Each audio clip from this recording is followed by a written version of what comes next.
Here we go, brand new edition of Sports Medicine Weekly on this Saturday morning. Hi, everybody.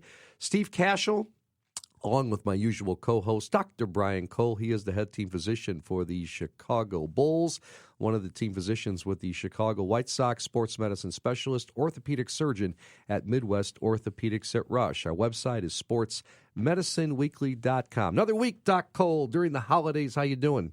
I'm doing great, Steve. It's great to see you. Well, NFL injuries continue to take over the headlines. Got an interesting little case for you, okay?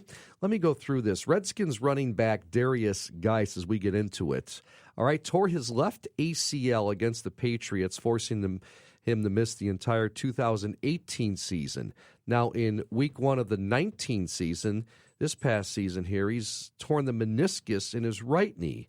Now, then he suffered an MCL strain in the same knee as the prior ACL reconstruction. And he said, and I quote, "It was definitely planted really firm.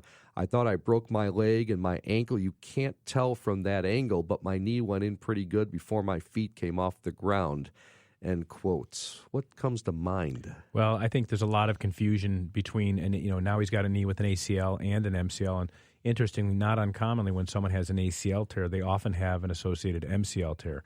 So specifically, ACL is the anterior cruciate ligament, and MCL is the medial collateral ligament. That's on the inner side of the knee. And the fundamental difference is most MCL injuries never need surgery. So that's a good thing. These love to heal, as we say. The biologic environment is excellent. Patients or players or athletes after they have this injury, we often put them in a brace. We may limit their weight bearing for a bit. And depending on the grade, we grade them basically on a scale of 1 to 3, 3 being the worst. That dictates how much time it takes to get them back to play in a safe fashion. So this is one of the most common knee injuries in the NFL, by the way.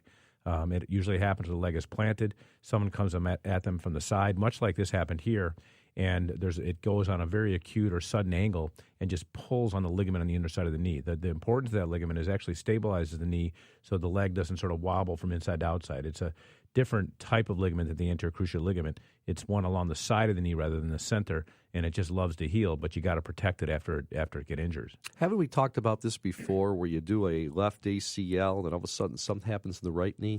Yeah, there's unfortunately there is a sequence that we not uncommonly see when someone has an injured lower extremity, that they actually in some series have a higher propensity to injure the other knee rather than re-injure the knee that was initially hurt.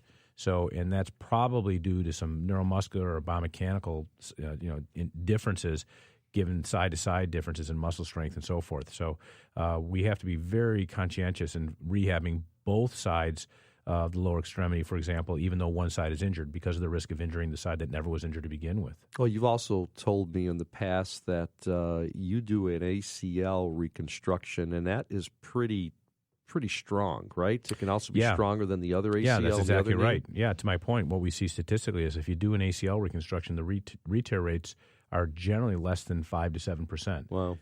But they're actually higher than that in the other knee that never had a repair. And there's a lot of explanations for this, but it just speaks to the fact that how important proper rehabilitation is. We can do our jobs as surgeons and fix something, but if the rehab is not sufficient, there's a risk of re-injury. Let's move on.